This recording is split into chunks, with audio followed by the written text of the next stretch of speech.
I think I may have given up on foundation just because this look that I've been able to achieve with no foundation looks so good, looks so natural, even in pictures. And the best part about this makeup look is it only takes me about 15 minutes to do. I'm going to show you exactly how I achieve this. There are a lot of tips and tricks that go into a makeup look like this that looks so flattering, but you can do it in less time.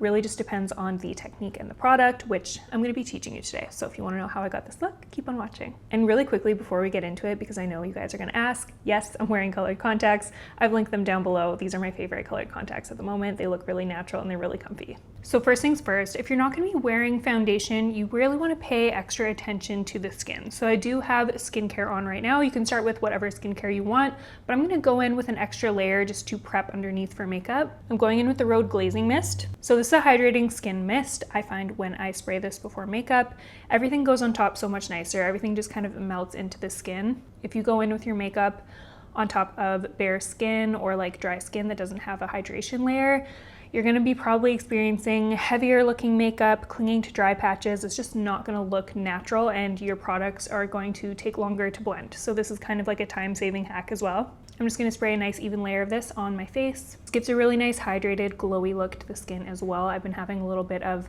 dry skin, especially around my nose. I have like some rosacea, so this really helps with that. So I haven't really been wearing foundation all that much lately. I've been really enjoying a no foundation routine, but with that, you do really have to rely on your concealer. So I'm going in with two concealers today. The first one I'm going in with is by Tower 28. This is their serum concealer. I wear the shade BU. And this is the concealer that I'm going to apply all over my face. I love this concealer for under the eyes, brightening the center of the face, on blemishes as well. I'm just going to apply a really light layer of this anywhere that needs a little bit of coverage, but being mindful not to over apply because you don't want your skin to look too heavy at this stage. The next concealer is going to give us a little bit more oomph for coverage. So just kind of focus on evening out your skin tone with this step. And I'm just using a dry beauty blender to blend this out. I'll link the one I'm using down below. This concealer is super easy to blend because it's very thin. It's like a serum consistency. Since this isn't a full coverage concealer, it actually makes your skin look like skin. This is not a heavy concealer, which is why I'm using it for all over the face.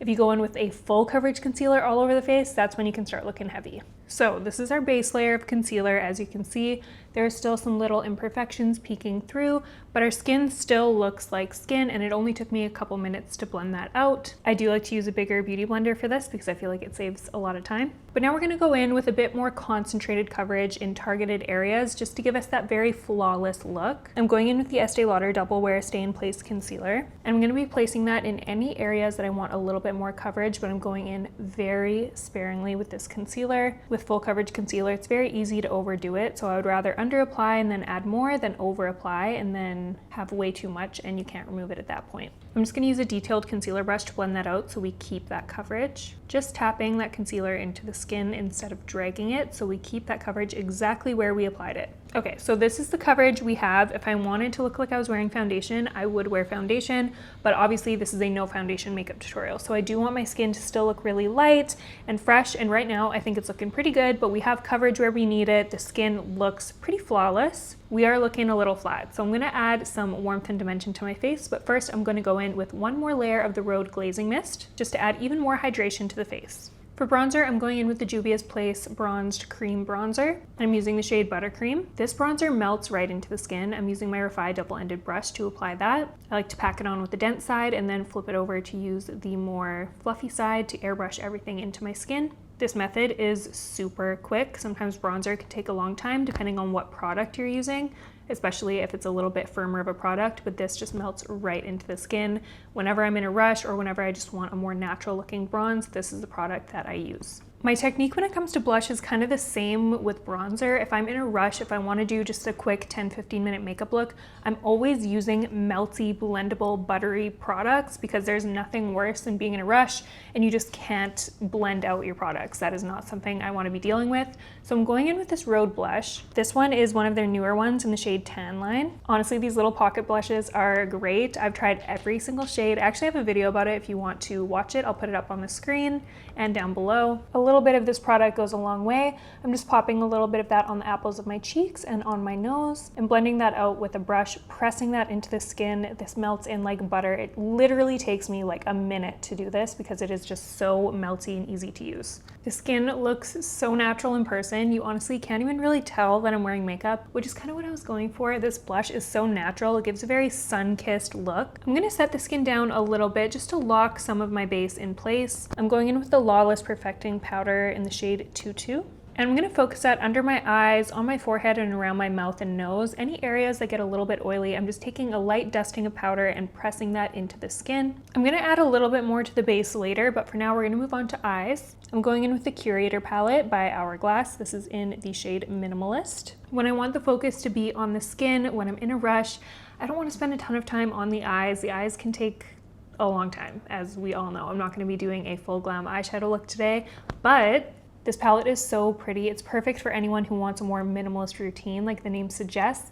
I'm gonna go in with this beautiful crease shade right here. This is just like a really nice neutral brown. I'm just gonna take that on a Rephr 15 brush and sweep that into my crease using windshield wiper motions.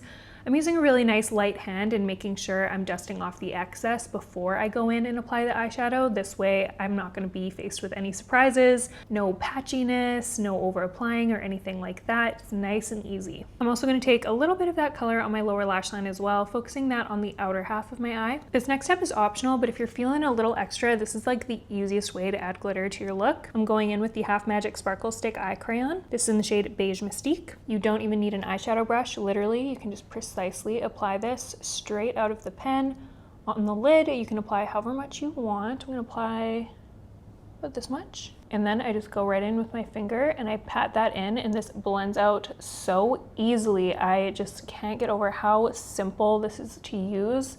It's very foolproof, and again, just gives like such a beautiful finish. If you want glitter, honestly, you don't have to. You could just go in with maybe like a little matte shadow on top or leave it as is, but I kind of was feeling a little bit of sparkle on the lid today. I love quick, easy, pretty much one and done shadows. You could also just use this on its own if you didn't want to go in with that transition color, although I do think this is the prettiest transition color. I love this. It just blends super easily.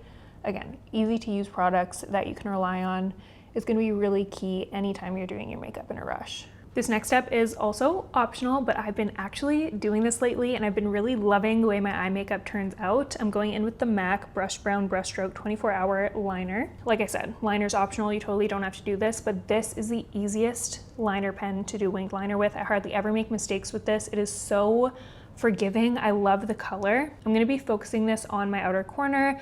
I'm really just kind of extending my eye with this. I'm following my lower lash line and lifting it up. This just gives the eyes a really nice lifted look and makes them look very finished, and it also makes it look like you put a lot of effort into your eye look when you really didn't. It takes me like less than 30 seconds per eye to do this, which is kind of unheard of for liner. It's truly the easiest liner I've ever used. I would never reach for a liquid liner typically when I'm in a rush. This one just so happens to be super foolproof and honestly easy to correct. When using liquid liners, typically there's a lot that can go wrong. Cleanup can be a mess, so I typically avoid it, except this one is an exception. It's just like insanely easy to use and looks pretty good. I always curl my lashes no matter how in a rush I am. Honestly, this is a step I can't skip. I'm gonna link the lash curler that I use down below. This one's like limited edition color, but I'll link the exact same one. It just curls so well. For mascara, I'm going in with the L'Oreal Telescopic Mascara. This is the easiest mascara to use. It never fails me, it never clumps. It makes my lashes look long and fluttery. This isn't the most volumizing mascara. I mainly like this one more for length. It does give a little bit of volume, but it's not intense, which I actually like. The wand is very precise, so you can use it very easily on your top and bottom lashes. The last thing I want to be dealing with when I'm in a rush is mascara smearing on my eyelids because the brush is too big or whatever. All right, so eyes are pretty much done. We're moving into the finishing touches now. I recently fell in love with this lip liner from the drugstore. I love a good drugstore find. This is the Milani Keep It Full Plumping Lip Liner in the shade Twice as Spice. This reminds me of Makeup Forever's Wherever Walnut and Anywhere Caffeine Had a Baby. This is such a beautiful Your Lips But Better shade. Not too pink, not too brown, and this liner lasts. You can eat and drink with this and not have to worry about touching it up. I've just been loving it. Pretty similar to the Maybelline lip liners, but this color is really special. For my lipstick, I'm going in with this Laura Mercier Caviar Hydro Cream lipstick in the shade Fifth Ave. Again, kind of a perfect nude color, not too pink, not too brown, and this lipstick also lasts a really, really long time. You can leave it like this if you want, or I like to go in with a fair lipstick in the center of my lips just to give them a little bit more dimension. I'm going in with MAC Myth. This is a really light pale nude, and I'm just patting this in the center parts of my lips really softly. I just feel like it makes my lips look more pouty. And of course, I like to finish the lip with an ultra glossy lip. This is my brand Cheris Cosmetics. This is our Water Gloss. This is the glossiest lip gloss ever. The silicone applicator just smooths this over the lips in such a beautiful way. It almost looks like a thin sheet of glass on your lips. I created this gloss so it could go with pretty much any lip combo. It's got a slightly milky finish, which I'm obsessed with, but you can wear this on top of literally any lip combo. Light, dark, anything in between. I like to layer a little bit of powder on top of my cream blush, so I'm going in with the Ilia Soft Focus Blurring Blush in the shade Wonder. The shade is so pretty. I've been using it non-stop. I'm just patting that right on top of where I applied the blush earlier. This is going to give us a little more coverage, and it's also going to give us a slightly blurred look while locking in our makeup for a little bit longer. Whenever you apply a powder on top of creams, it's going to make it last longer. And then for a little bit of glow, I like to go in with the NARS Light Reflecting Luminizing Powder in the shade Eros. I just like a touch of that on my cheekbone these days. I'm not the biggest highlighter girl, but this one is just so pretty. I also feel like it looks so nice when you're not wearing foundation to have a little bit of extra glow to the skin. It just makes your skin look more juicy. Let me know in the comments down below if you like a lighter, more natural skin with no foundation, or if you're more of a foundation everyday kind of girl. I'm very curious. If you like these quick, more natural tutorials, make sure to give this video a thumbs up so I know that you like it. I'll keep making more. If you haven't already, please subscribe to my channel. It really helps me out a lot. And thank you so much for watching. I'll see you in the next one.